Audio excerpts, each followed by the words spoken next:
Well, let's talk now to Unisa's Political Science Department Professor, Dirk Kotzé, who joins us via the virtual platform. Professor, good evening to you. Thank you very much for your time. Perhaps let's begin the conversation with your assessment of the honesty with which the ANC is reflecting here, and we'll drill deeper into the organizational problems that have also been identified by the Secretary General. The platform is yours, Prof. Good evening. Yeah, good evening and thanks very much.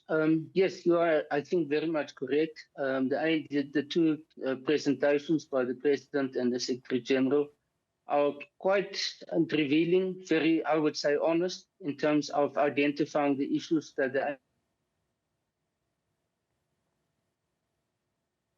ANC, not only in terms of electoral support, but in general also that there's a decline in membership. The membership is almost half of that during the Zuma years.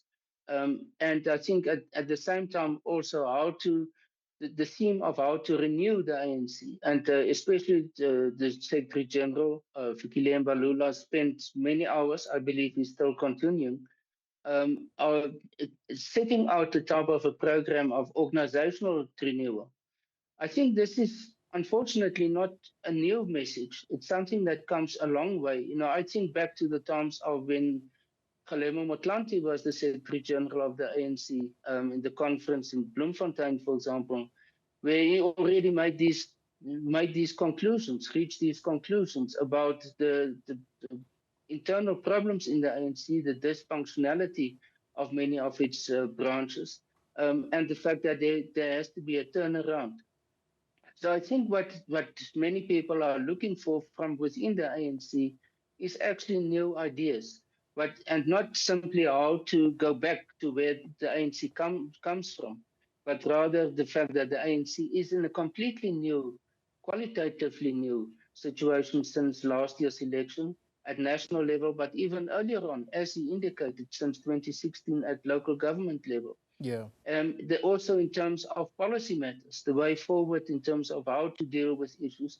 What we've heard is, to a large extent, a summary again of the program of President Ramaphosa since 2018, whether it's about infrastructural development, about other forms of economic revitalization.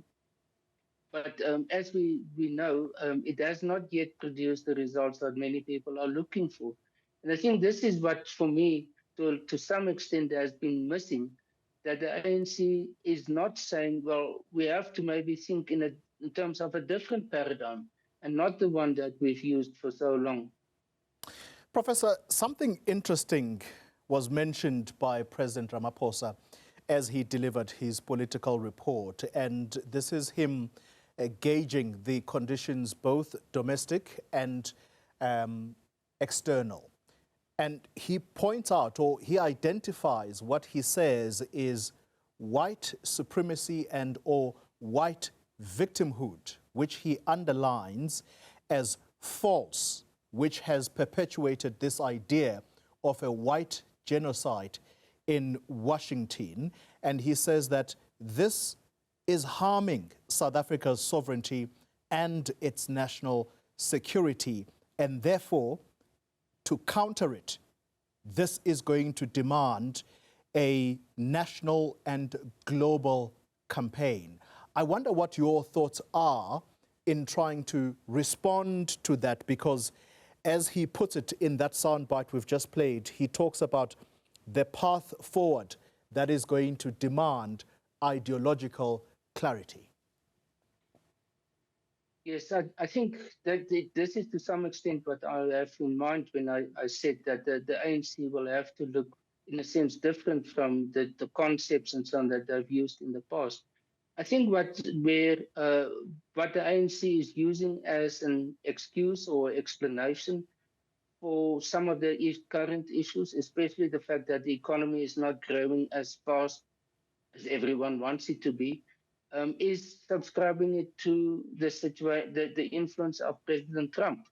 And if we talk about President Trump and about the impact of, for example, trade tariffs and so on, then you very immediately goes to the role that AfriForum and Solidarity and other groups have played in terms of their using their own form of diplomacy with the White House.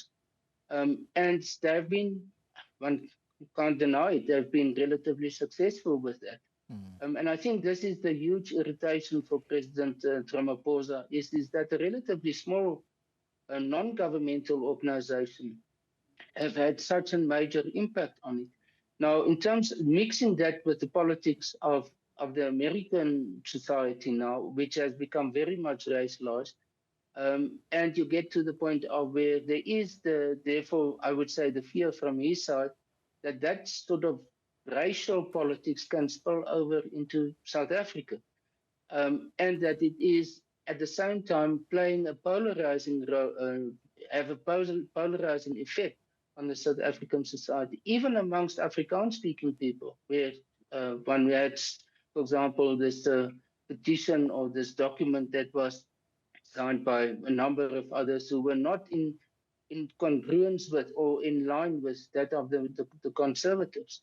So I think this is why he, for example, also called on them and say, well, become part of the national dialogue. It's something, it's part of a national debate, a national contestation that must happen not in Washington, but in South Africa itself. And I think this is where his sentiment comes from, that the focus must move away from international or American interference, if you want to call that, in South Africa's domestic affairs. And at the same time, it's not only in terms of trade. Ultimately, it starts to affect the relationship between people, between South Africans, and that is something that he wants to avoid. Professor, let's end the conversation then on this particular question, and I'm going to mix and match between Fikile Mbalula's organizational report and President Ramaphosa's political one. And this is now to try and understand just how deep its problems are electorally in South Africa now, because Fikile Mbalula says the rural and urban poor have always been the backbone of the ANC's electoral support. But that also seems to be declining now. And I wonder whether when President Ramaphosa said in his report earlier that the ANC needs to go back to the party that it has always been, a humble organization that does not go to communities to flaunt its riches, if you like. He even goes as far as saying, let's not take our fancy vehicles, fancy cars to the people, because this is probably crass. I'm now editorializing and simply trying to make the point, Professor. Do you think that that is the contributing factor, that the distance between the leaders of the party and the people on the ground has become even wider? Yes, I think you are correct with your observation about this. I think President Ramaphosa even went further than Fikile Mbalula as the Secretary General of saying we are in dire straits. The ANC is in a very difficult position. Both of them have basically conceded that they are going to have a major uphill battle in next year's election in order to not follow the results of last year's election. Think about KwaZulu-Natal, where they had 17% from more than 50%, or even in Gauteng down to 34%. So I think they are warning their own members. So if not a radical change is introduced, we are going to see at local government level even a worse situation than that of last year. Because remember, it started already in 2016 when they've lost their majorities in the metros in Gauteng, for example, and Nelson Mandela Bay also.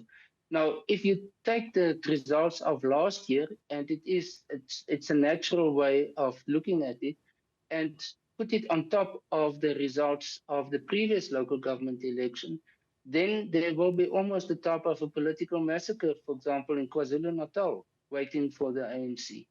So how to prevent that and how to turn that around it's a huge challenge for them. And given the way in which they've approached it, in order to not consolidate the incumbents, but rather to impose task teams, provincial task teams on them, I think as complicated the situation for example, election campaigning in the provinces.